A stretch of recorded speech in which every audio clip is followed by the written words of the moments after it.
Assalamu alaikum warahmatullahi wabarakatuh. Hope you're doing fantastic. So, there was just some interesting things I noticed on LinkedIn. I'm probably gonna get banned because I'm actually like talking to back to people. I'm not being like hyper rude or anything. I mean, it just responding to some of the things I'm getting tired of seeing. And one of them is how us Americans lie to ourselves and think that we are the saviors and policemen of the world, and that we have some type of superior culture that is going to remedy everyone else. What I find really odd about the liberals is they're tearing down the statues of Thomas Jefferson, Benjamin Franklin, all the people who essentially gave birth to America because they were straight white men, but then turn around and say that the American values, which were laid down by the founding fathers, are what's going to save the world. So I don't understand how they push cultural Marxism here at home, they hate capitalism, and now they've made their own weird niche hodgepodge of university fantasies and are pushing that into the world, which are just hedonistic, satanic things that most nations don't really want within their country.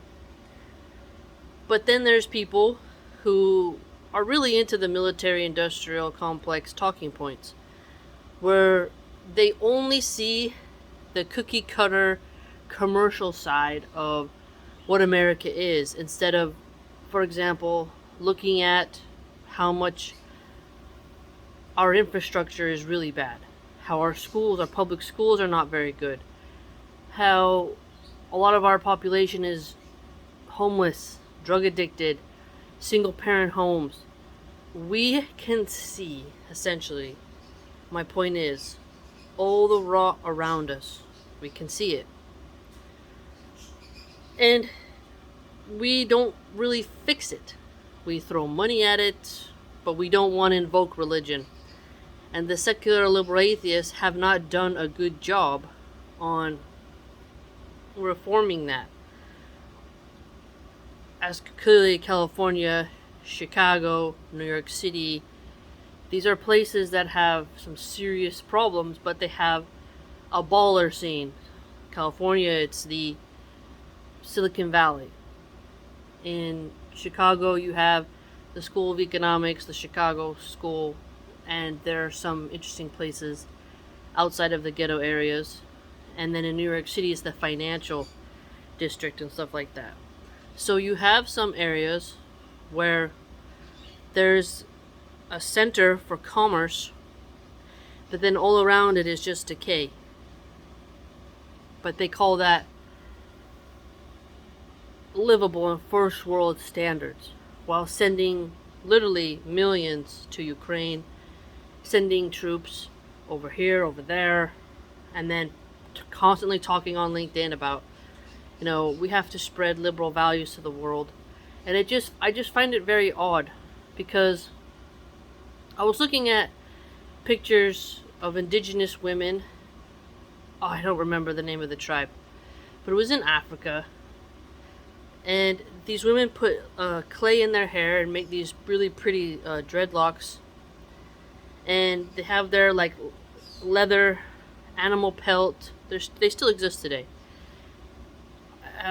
Clothing. They rub their skin down with like this reddish brownish clay. And she was holding her little tiny baby boy, and would just seem so pure and so happy, right?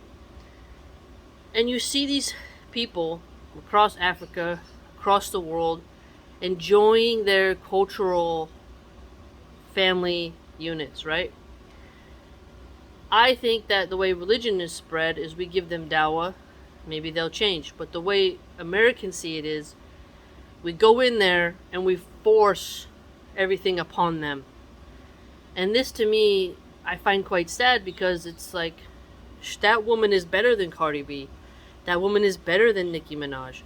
That woman doesn't have to be a CEO. She's happy with her little child in the savannah, having fun. She doesn't need a Gucci bag, a Prada bag. She doesn't need abortion pills. She doesn't need to go and sleep with random men that she found on Tinder or sign up for OnlyFans. You see what I'm saying? I don't think many Americans have realized, I think the Christians and the Muslims have actually, but the secular liberal atheists and some of the neoconservatives, actually most of the neoconservatives, they have this sort of expansionist ideal still when we have seen that doesn't work. Every empire that expanded out got so many different cultures and then it just collapsed. Just too big, collapsed. You can't maintain it.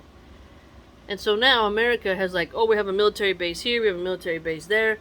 Give us all the tax money. We're going to do what we want. And our politicians are like in the little capstone on the pyramid and we're just on the bottom fighting it out. And the liberals are like, hey, you know what's a good idea? Let's defund police.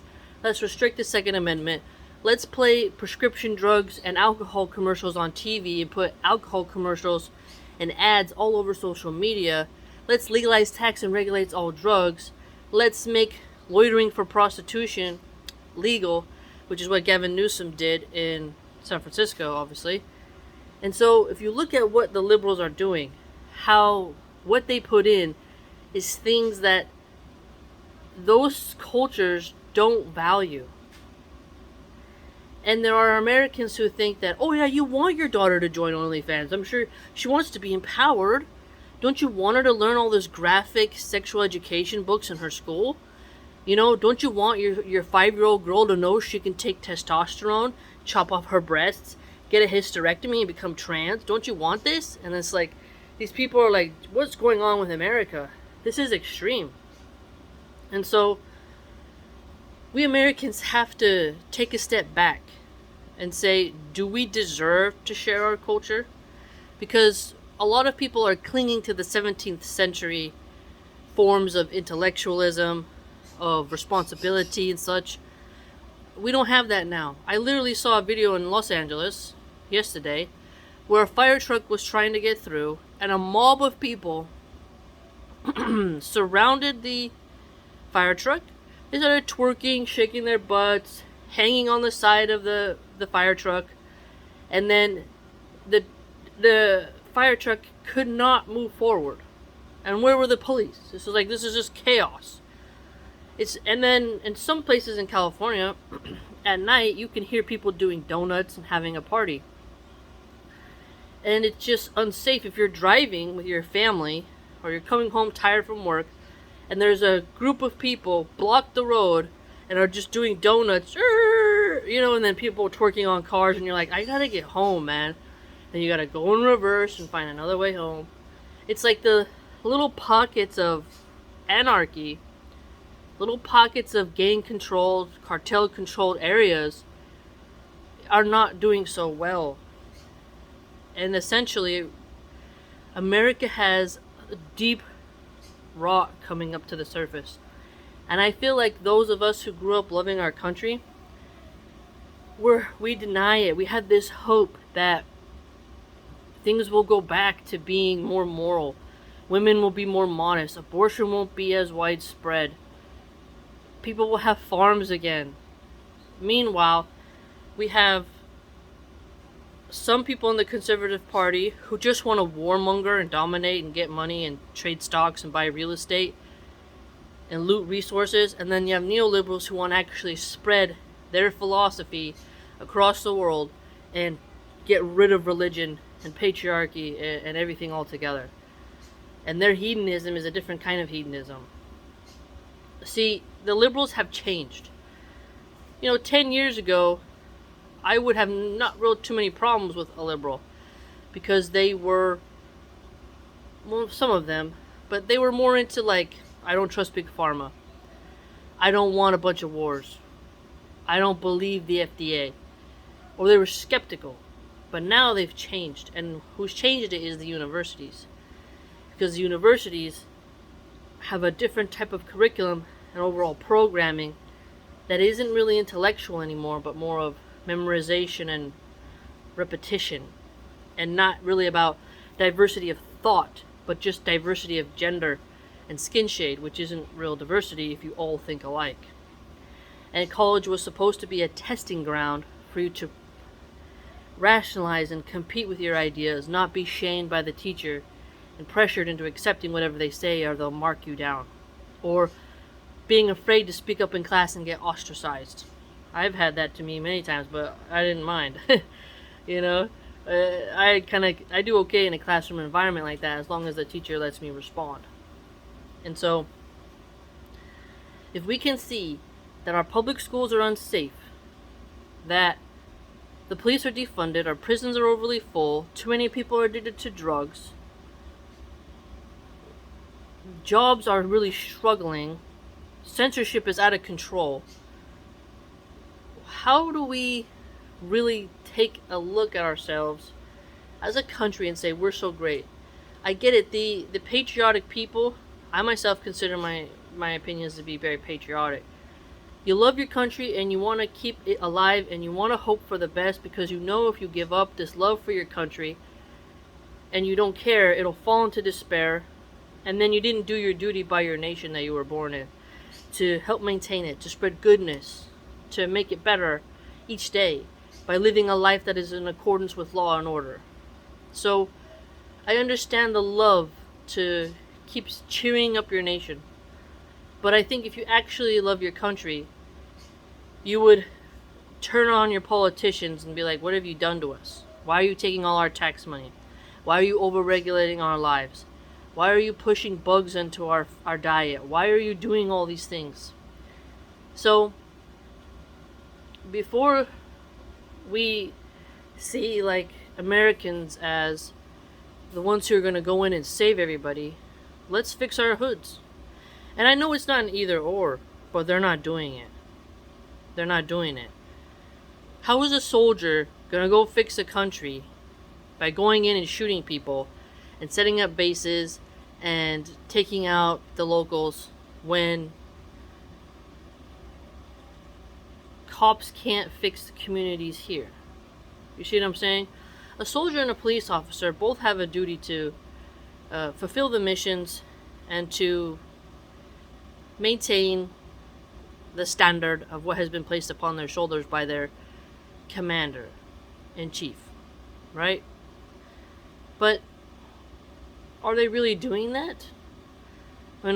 Some people would argue that the police department of Chicago is highly corrupt, and in Los Angeles, some of them even make deals with the gangs. And as the closer you get to the border with Mexico, the more there are cartel members in the American police force, or police officers who are paid by the cartel. So we should fix our own corruption instead of spreading our corruption and our broken ideals across the world, because we don't have a superior culture anymore. We don't even have a superior education system. We have so many places now where water is becoming an issue because it's not clean, because the politicians have been pocketing the money and not spending it how they should, and the people are suffering.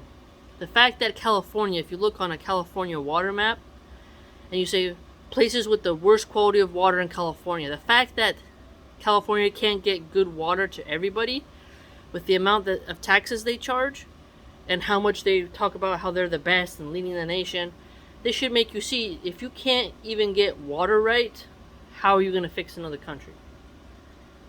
I just don't get it. I don't get it. And also California has the highest rate of homeless people. It just doesn't make sense to me how people will lie to themselves that America is always the best. And I just really hope that we can take a step back and say, why don't we fix our own problems first before going over there? If like individuals want to go and help, like a great doctor, a great tax person, I don't know, a real estate mogul, if they individually want to go into countries and make it better, that's different. But America, like having full-on interventions, regime change wars, constructing coups, doing stuff like that, doing targeted social media warfare, this is the future, I understand, but the more I look around at what my country is falling into, the more you're like, does this deserve to be spread? We're not the soaring eagles anymore. We're a featherless sickly bird dying on a cliff, and the vultures are just flying around waiting for the last movement before they start to peck at us. Just find it quite odd how some people haven't realized how broken America is, and is it wise to just keep waving the flag and be like, we're so great, when clearly we have some serious problems. So I just get kind of tired of LinkedIn bashing patriotism by calling everyone nationalists and supremacists in this derogatory way, but then turning around and saying America has to intervene in other countries because America is so great. I don't get it. Let me know what you think.